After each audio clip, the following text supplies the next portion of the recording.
Leikskólinn Heiðarsel í Reykjanesbæ fagnaði 25 ára afmæli sínu á dögunum. Í starfi skólans lögð rík áhersla á læsi allt frá því börn hefja skólagöngu við 2 ára aldur. Mikill meirihluti barna á Heiðarseli orðinn læs við lok leikskólagöngunar. Skólinn hefur átt við láni að fagna að þar kjarni starfsfólks sem hefur starfað þar lengi. Ein þeirra Ólöf Sigurrós Gestsdóttir sem hóf störf á Heiðarseli þegar skólinn opnaði árið 1990. Þá var Ólöf leiðbeinandi en síðar lauk hún námi í leikskólakennarafræðum. Nú ert þú búin að starfa hér á heilsuleikskólanum Heiðarseli í 25 ár. Já. Hefur starfið breyst mikið frá því upphafi? Já, það hefur breyst svolítið. Fyrst náttúrulega dvöldu börnin bara í 4 til 6 tíma og byrjuðu seinna, þau voru ofta orðin 3 ára þegar þau komu og það kom ekkert öll börnin á leikskóla þá. Í dag koma nánast öll börn, þau koma bara 2 ára til okkar. Og starfið náttúrulega með löggjöfinni 94 þá náttúrulega skólastig viðurkennt fyrsta skólastigið. Þá við erum alltaf að þróa okkur og bæta okkur. Og við gerðumst heilsuleikskóla 2004 og vinnum samkvæmt því. Og við kennarnir, við vorum jafnvel ekki að vinna nema hálfan daginn, það var ekki allir að vinna allan daginn, við sumir vinna hálfan daginn og skólinn var tvísetinn. Þannig að börnin fóru heim 12 eða 2 og þá komu önnur klukkan 1. Já, þetta væntanlega þekkist ekki í dag? Nei, í dag dvelja nánast öll börn í 8 tíma og koma bara árið sem þau verða 2 ára inn. En hvernig með börnin í dag? Eru þau og eitthvað nátt öðruvísi en börnin voru þá?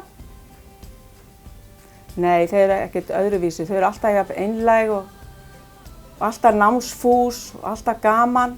Okkur gefst náttúrulega miklu meira tækifæri að vinna með þeim núna og allt í gegnum leik af því þau dvelja í 8 tíma hjá okkur. Bara mjög skemmtilegt. Það var alltaf verið að vinna eitthvað, lesa og gera margt skemmtilegt, en nú höfum við meiri tíma. Hvað svona það sem mest gefandi við starfið? Að vinna með börnunum og kynnast frábærum foreldrum og öllu samstarfsfólkinu. Bara alltaf gaman hérna. Og verður aldrei leið? Nú ertu búin að vera sama vinnustaðnum í 25 ár? Nei, ég held þetta sé líka áhugamáli mitt, sko. Það sem við erum að gera hér. Heiðarsel heilsuleikskóli og hefur matráður skólans, Sigríður Hrönn Guðmundsdóttir, séð matseldina þar frá stofnun eða í aldarfjórðung. Hver eru svona helstu breytingarna sem hafa orðið á matseðlinum á Heiðarseli á þessum 25 árum? Það náttúrulega við tókum út allar unnar kjötvörur. Við gerðum það bara mjög fljótlega. Við byrjum með 90. Við höfum ekki tekið svona út 93, þá byrjum við að taka út bjúgur og kjötfassi og allt þetta og erum búin að vera með það þá bara svona hollan heimilismat. Við höfum ekkert að fara neitt svona ýktarleiðir. Það er bara íslenska kjötsúpan, kjöt í karrí og hakkospagetti og fiskurinn og svona þessi einfaldi heimilismati sem að bara gengur og sem þeim þykir bara mjög góður. Svo var Heiðarsel heilsuleikskóli árið 2004. Já. Þurftuð að gera mikla breytingar á matseðlinum þá? Nei, eiginlega ekki. Við bara svona aðeins bara svona fín lögum hann að okkar eins og segir við erum búin að taka út allar þessu unnu kjötvörur og allt þetta. En nei, það þurfti lítið að breyta. En eru einhverjir réttir sem eru alltaf vinsælir hjá krökkunum? Grjónagrauturinn mjög vinsæll og það alltaf beðið mann þó hann að verið kannski síðustu viku þá hvenær grjónagrautur? En svo já, bara öll þessi ár það hefur hann verið svona toppurinn. Enda, já, samt eru bara ótrúlega duglega að borða allan mat. Bara ef hann nógu einfaldur og bragðgóður þá rennur hann ljúft. Svona sísti maturinn það kannski lifur. Já. Það ekki vinsælt, en við höldum hann samt inni. Höfum það 2 ár yfir veturinn og höldum í allar hefði hangikjöt og þorramat og þessum alveg upp á það. Leyfum að smakka, þó við kannski borðum ekki mikið en alltaf smakkað. Nú oft verið að reyna að halda kostnað í lágmarki. Er mikil áskorun að bjóða upp á hollan mat á sama tíma og reyna að spara? Já, við höfum alltaf þurft að horfa í peningin og halda vel utan hann. En eins og segja, við erum ekkert að fara neina ýktar leiðir, við bara erum með þetta alltaf saman íslenska mat. Það fiskur 2-3 í viku, soðinn alltaf einu sinni, þá ýmist steiktur fiskur, fiskbúðingur, bollur og það hakk og við höfum matarmiklar súpur og píta með kjúkling, það vinsælt líka mjög og við höfum pizzu, svona kannski 6-7 vikna fresti. En alltaf svona kjöt 2 svar, fiskur 2 svar, 3 svar og svo spónamatur, matarmikill þá. Pössum alltaf upp á þessi rétt samsett, kolvetni, prótein og fita. Á morgnana þá erum við með hafragraut 4 sinnum í viku og á miðvikudögum hefur við þá semst serjós og svona kornblöndu og rúsinur og svo ávextasund 9:30 og hádegismatur 11:30 og svo nónhressing 3:30 og ávextasund 3:30. Svo þau fá alveg vel sitt yfir allan daginn. Og eru þið eitthvað að reyna að hafa áhrif á matseðilinn? Já, við leyfum að velja alltaf eina viku fyrir sumarfrí og eina viku fyrir þá semst jólin. Og það eins og segja, grjónagrauturinn kemur þar alltaf og svo náttúrulega pizzur og hambúrgarar og Já, og þið látið þetta eftir? Já, en náttúrulega með hollu ívafi. Alveg. Það var líka að leyfa þeim að hafa svona pínu val þarna. Á Heiðarseli lögð mikil áhersla á kennslu í læsi og beita kennara skólans ýmsum frumlegum aðferðum til að gera námið sem skemmtilegast. Nú hefur góður árangur ykkar á Heiðarseli í læsi vakið athygli. Já. Gætirðu útskýrt fyrir mér hvernig þið kennið börn? Já, við byrjum bara, leið og börnin byrja í leikskólanum, 2 ára gömul, að þá byrjum við á því að leika okkur með bókstafina og hljóðum þeirra. Og við erum með málörvunar áætlun fyrir alla aldurshópa. Það sem er tiltekið hvað á að vinna með hverjum aldri.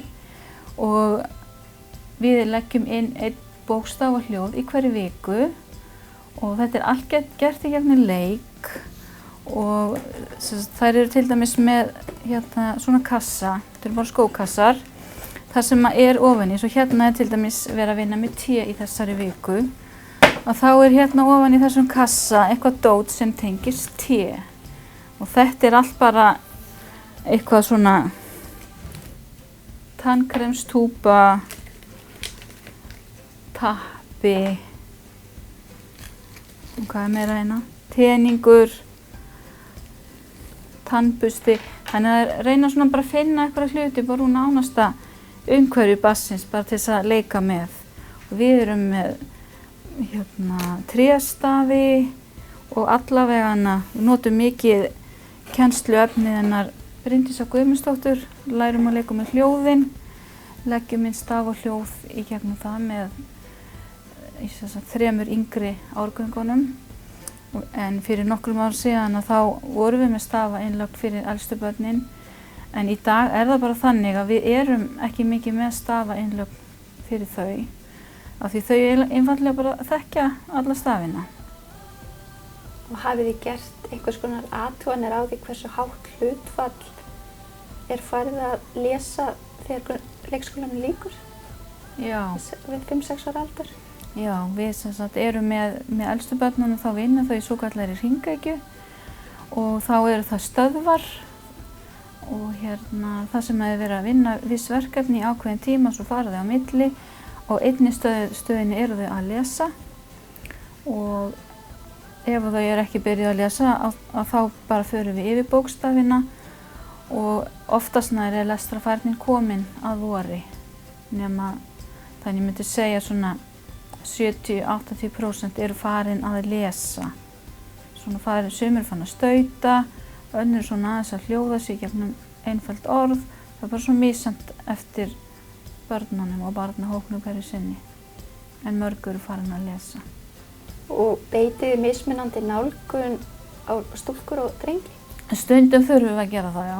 Strákarnir stundum og nenna ofta ekki að koma fram í eins og í verkefni helstu barna, vilja frekar vera að gera eitthvað annað.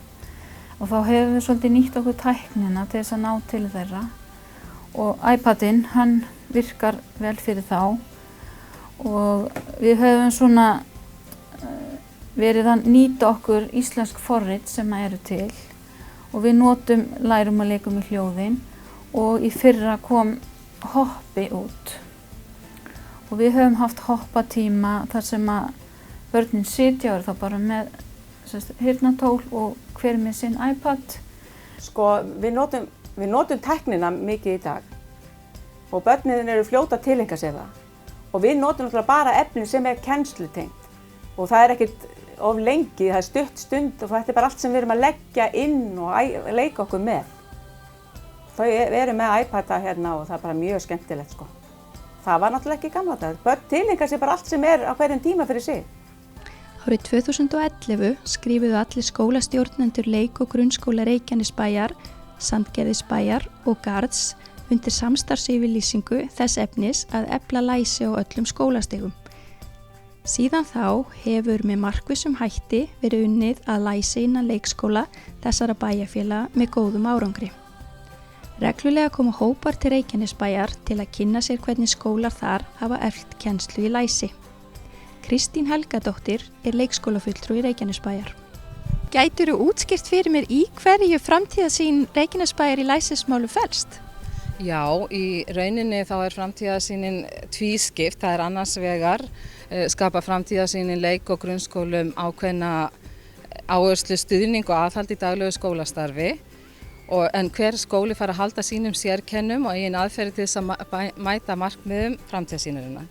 Hins vegar veitir framtíðarsýnin verklag sem hefur bein áhrif á skólastarfið. Í framtíðarsýninni lögð áhersla á að þau tækifæri sem gefast á fyrstu árum barnanna í skólakerfinu.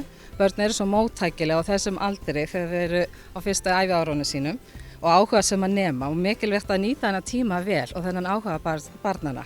Og þarna erum við að efla áhuga barna á læsi og að lesa í umhverfi sitt og vinna með málþroska og efla og örva hugtakaskilning og tjáningu. Markviss kennsla og þjálfun í læsi og stærðfræði hefst strax þegar börn byrja í leikskóla. Kennslan og þjálfunin fer fram með aðferðum og áherslum hvers leikskóla með námi gegnum leikinn en markmiðið að undirbúa börnin vel undir lífið. Nú hefur árangur af læsisátakinu vakið athygli út fyrir bæinn. Það ekki viðurkenning fyrir ykkur? Jú, það mikil viðurkenning að hversu mikla athygli þetta hefur fengið víða landið og við höfum fengið mjög mikið af skólum víðsvegar af landinu til að koma og kynna sér það hvað við erum að gera varðandi læsismál og þetta samstarf sem að leikskólar og grunnskólar hér í bænum hafa verið að vinna í þessari framtíðarsýn. Þetta var sem sagt viljayfirlýsing sem allir skólastjórnendur í Reykjanesbæ, Garð og Sandgerði skrifuðu undir og það að vinna saman og efla hvern annan og dreifa þekkingu þannig að aðrir geti líka lært af því sem við erum að gera. Þessi samvinna okkar hefur vakið víðsvegar athygli eins og ég sagði áðan og við höfum fengið marga kennarahópa sem hafa haft áhuga að kynna sér starf leikskóla Reykjanesbæjar sem eru mjög fjölbreyttir og ólíkir og eiga svo sannarlega hrós skilið fyrir sitt frábæra starf.